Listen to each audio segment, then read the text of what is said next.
Hi, this is Majinoni, and here is another edition of The Good, the Bad, the Disappointing. The good was actually a difficult decision this week, but I settled on Amazing Spider-Man 700.5. Now, the reason why I really enjoyed this over every other book was this, to me, was basic, classic Peter Parker Amazing Spider-Man. And with everything that's been going on in Superior, it's just nice to kind of like step back for a moment and appreciate what all of the qualities that made Spider-Man a great book, and you get to see it again I don't want to say one more final time, but it just reminds you of like the important things that really were in this book. Now, in this issue here, it's basically, in a sense, it's a throwaway type issue in that there's two parts to it. The first is, Peter Parker, he's doing his usual, I just want to get to sleep, but he gets um, interrupted by, this time, the Human Torch. He basically needs Spider-Man's help because he's trying to keep this weapon of ultimate destruction away from Reed Richards, because apparently during the night, Ben Grimm from the future comes up to him and says, you have to keep this away from Reed because he's accidentally going to set this thing off and collapse the universe. And it basically becomes a chase story. The ending was classic. It was really funny, and it was, it just reminds you of everything that, like, made these characters great. Especially with the Fantastic Four, just the way they talked, the way they acted, especially Reed, not Reed, but the Ben Grimm and the Human Torch and Johnny.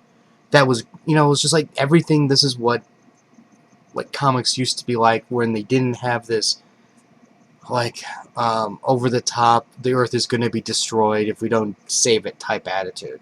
And that's what I really liked about this.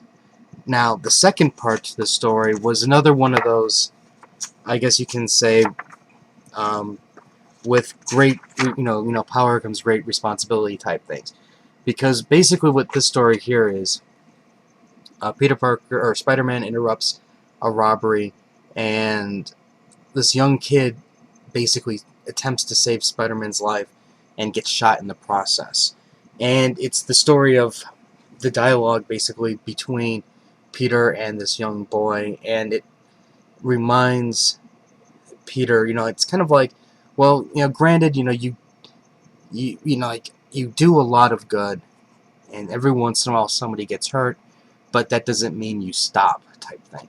And it was just extremely well written with, like I said, dealing with these two people, and it's definitely more of it brings everything back down to earth, so to speak, because it's not this featured villain of the week type thing, and it really shows the how much, since Peters cares about people, and how he like lets things basically, I guess, how he reacts to different circumstances. Like most superheroes, yeah, they'd be traumatized that somebody got shot, but they wouldn't have this emotional impact that Peter has. So and it's another thing that shows that he's different from everybody else. But these two were really good stories, very good read, and I was really enjoying these point issues. Okay, the bad is Fantastic Four number 15. Now, based on this, I can understand why Marvel would want Fraction off Inhumanity. This is just, to me, this crazy fan fiction. It's like Fantastic Four are losing their powers are going out of control, killing themselves. They're traveling across the universe. They're meeting other versions of themselves. They're fighting Kang and Doom, and then I'm like, why are Kang, Doom, and Annihilus, and why are these three even working together in the first place? You know, Kang's already involved in Uncanny X-Men. What's he doing here? And I don't care about time travel and junk like that. It's kind of like, it just is just like somebody just trying to pull everything together that he's ever wanted to pull together and put him into one story. And then when I saw the ending, where it's basically, I'm just going to spoil it, Doom basically betrays or sets Kang up and siphons off his powers, and now he becomes Long live Doom, the Annihilating Conqueror. And I said that I'm done with this book. Oh, God, this is so painful. Oh, fan fiction, that's what this is. Fan fiction. I swear to God, when I go into my comic book store, I don't know, I'm gonna cancel it. But then at the same time, it's, do you cancel it knowing that there's just gonna be a couple more issues, and then you're gonna get Robinson to come in, and he's gonna probably bring this book up to, you know, its true glory again. Oh, horrible, horrible, horrible, horrible, horrible, horrible.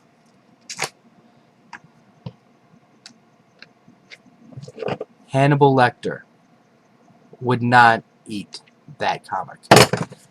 The disappointing is Animal Man. Animal Man used to be a shining beacon in the darkness of DC's New 52 launch. It was a very unique story. I loved how it tied in together with Swamp Thing temporarily. I loved how they took this D-level character and really made it an interesting story. But along the way, writers change, you know, artists change, and I think the story just starts slipping and slipping. And now it's to the point where I'm just like, I don't even, this to me doesn't even look like an Animal Man story. I mean, for me, well, there were parts of the storyline that was starting to slip for me earlier. You know, the one chance I thought they had was to redeem everything was the story of, you know, Buddy Baker, the actor, and he's dealing with that, and then dealing with the fact that his wife left him because of all the craziness in his life, and, you know, there's the death of his son, and I thought all that was fantastic. I mean, that is ripe, you know, for storytelling. It's ripe for tearing a character down and showing what's important, to this person to make this person tick, and then when he's at the very lowest, build him back up and build him up stronger and greater than what he was before.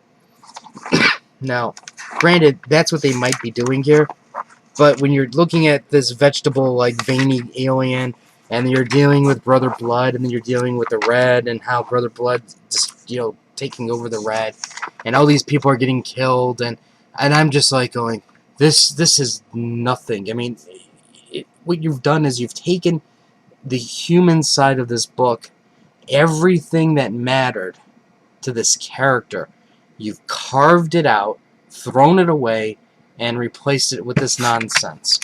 And, I mean, you could have still done the Brother Blood storyline to a point, but again, even then, right now they're just going so far away from the acting side, the actor, you know, remember they had that for your consideration um, marketing campaign thing.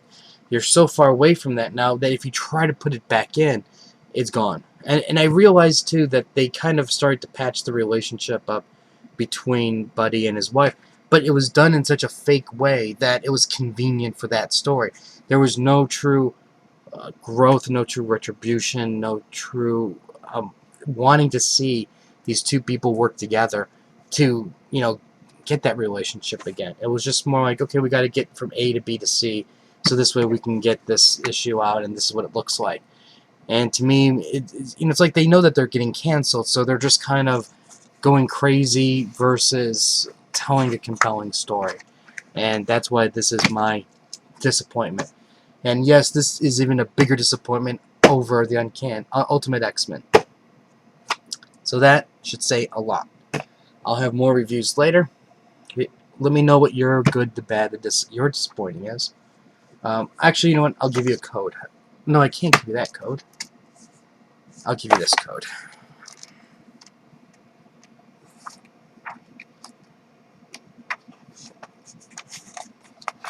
So like I said, let me know what your good, the bad, your disappointing is.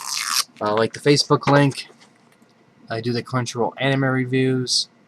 And I'll have more reviews later. So until